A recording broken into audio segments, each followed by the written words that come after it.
Bienvenue dans cette nouvelle édition de l'Africa Tonight. Au sommaire de l'actualité, au lendemain de l'adresse à la nation du président béninois Patrice Talon, les réactions des leaders de l'opposition béninoise n'ont pas tardé à pleuvoir. Une opposition qui rejette les annonces faites par le chef de l'État. 6,8 millions d'électeurs malawites étaient appelés aux urnes ce mardi 21 mai dans le cadre des élections législatives et présidentielles. 7 candidats sont en lice pour la présidentielle, dont le président Peter Mutharika, qui brigue un second mandat. La première dame de la République du Congo, Antoinette Sassou Nguesso, a été distinguée ce lundi 20 mai par l'Organisation mondiale de la santé comme héros de la santé publique, un prix qui vient récompenser son action dans la lutte contre la drépanocytose.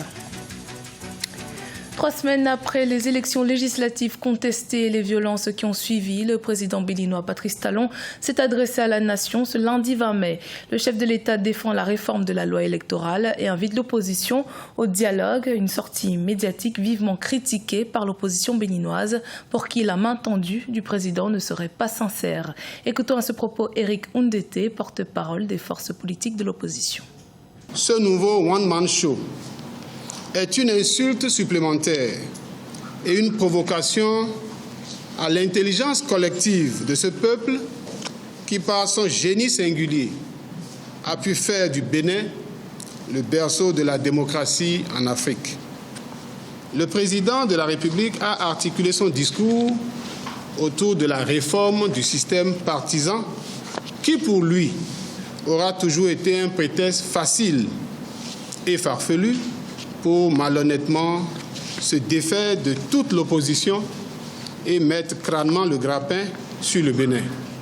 Abordant les violences, le président de la République a manqué d'indiquer au peuple sa totale et entière responsabilité dans les tueries organisées, tueries qu'il banalise, en les qualifiant de controverses parmi tant d'autres et de frustrations inhérente à la vie en communauté.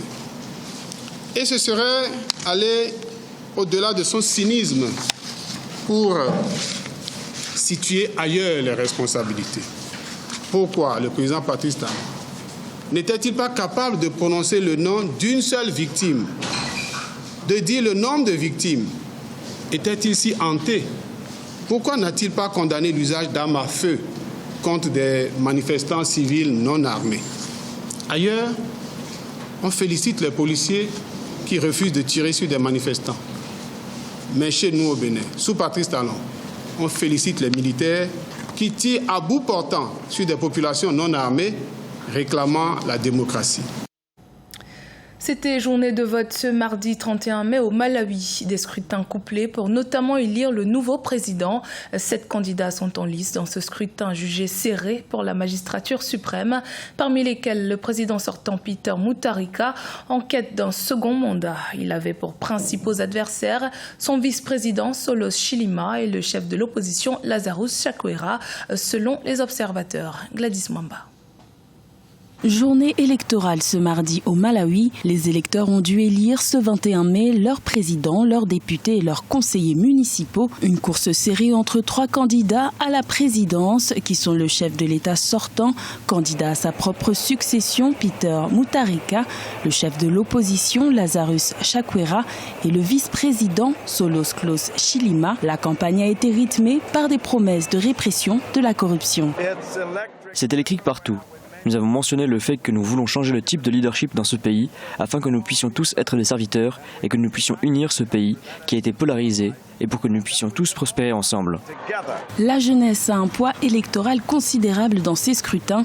Les moins de 35 ans représentent plus de la moitié des 6,8 millions d'électeurs.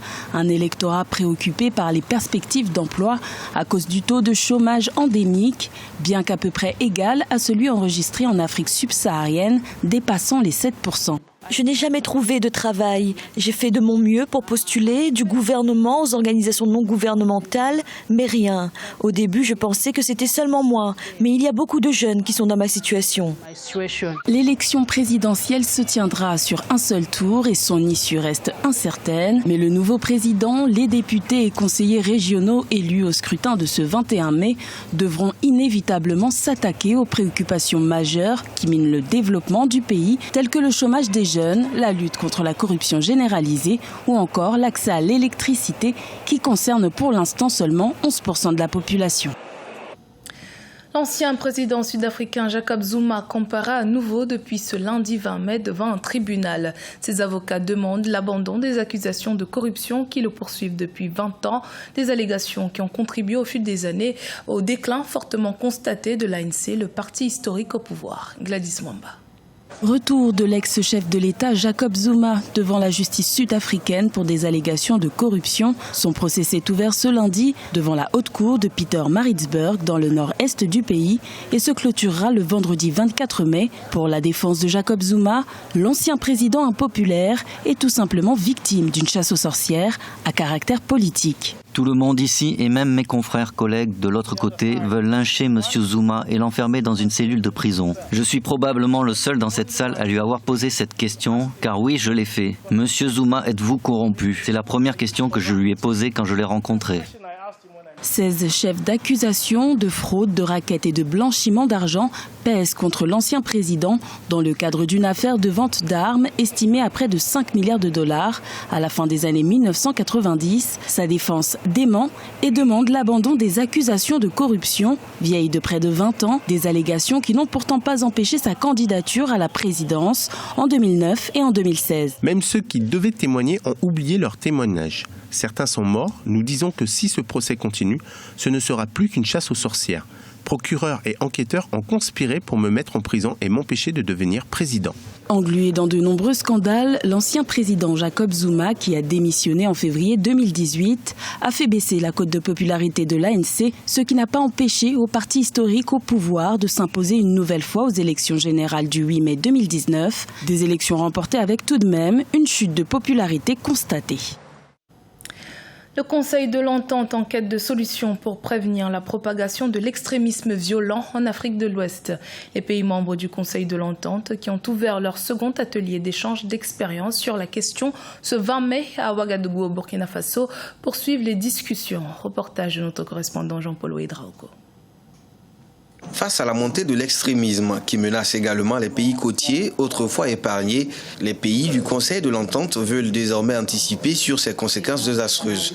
Ce lundi 20 mai, dans la capitale burkinabé, un panel de haut niveau s'est ouvert sur le thème « Investir dans la paix et la prévention face à l'extrémisme violent ». En effet, face à la montée de la violence et de l'intolérance, nous devons plus que par le passé promouvoir à toutes les échelles le dialogue politique, le dialogue interreligieux, le dialogue intercommunautaire. Selon le panel, le fléau a pris des proportions alarmantes ces derniers mois. Désormais, il s'attaque non seulement aux institutions de l'État, mais aussi aux fondements culturels de nos sociétés. Il s'agit d'une responsabilité individuelle et collective. Individus, familles, groupes sociaux, société civile, gouvernants, chacun à son niveau doit accepter et assumer pleinement la sienne. Rappelons que le continent, depuis 2012, traverse l'une des périodes les plus troubles de son histoire depuis la période coloniale. Après le Niger, le Burkina Faso et la Côte d'Ivoire, le Bénin est le 4e pays de l'espace à être la cible du terrorisme après le rapt début mai de 2 touristes français et de leur guide béninois. Pour ses efforts consentis dans la lutte contre la drépanocytose, une maladie génétique très répandue dans le monde et reconnue aujourd'hui comme une priorité de santé publique, la première dame du Congo, Antoinette Sassou Nguesso, a été honorée ce lundi 20 mai par l'Organisation mondiale de la santé. C'était lors de la cérémonie d'ouverture de la 72e Assemblée générale de la santé à Genève, en Suisse. Madame Nguesso est aujourd'hui distinguée comme héros de la santé publique. On l'écoute. Ils ont reconnu enfin que le Congo a fait beaucoup de choses et que par sa première dame, Nous avons parcouru le monde, comme ils disent, et ils ont reconnu le travail que nous avons fait et qui mérite d'être soutenu, en fait. Et voilà, ça, c'est pas un soulagement, c'est... Comment je peux dire ça? C'est une joie aujourd'hui, c'est un mérite, mais pas pour moi, mais toute l'équipe. Parce que je ne suis pas seule. J'ai eu des professeurs, des médecins, des amis, et ma fondation même, qui m'ont soutenu. Et d'autres pays aussi, qui m'ont soutenu pour qu'enfin, on reconnaisse ça, parce que nous sommes allés aux États-Unis. Ça fait combien d'années? On a même eu... il y a même une journée internationale contre la drépanocytose. On n'en parle pas souvent, peut-être que les gens ne connaissent pas, mais nous devons toujours mettre cette date-là en évidence. Et aujourd'hui, c'est le couronnement, et je suis fière que l'OMS ait pu nous décerner ce prix. Si on peut parler du prix, mais en tout cas reconnaître au moins ce que nous avons pu faire pour ce travail que nous avons commencé depuis très longtemps. C'était le journal de la rédaction. Merci de votre fidélité. Dans un instant, une nouvelle édition de l'actualité sur Africa 24.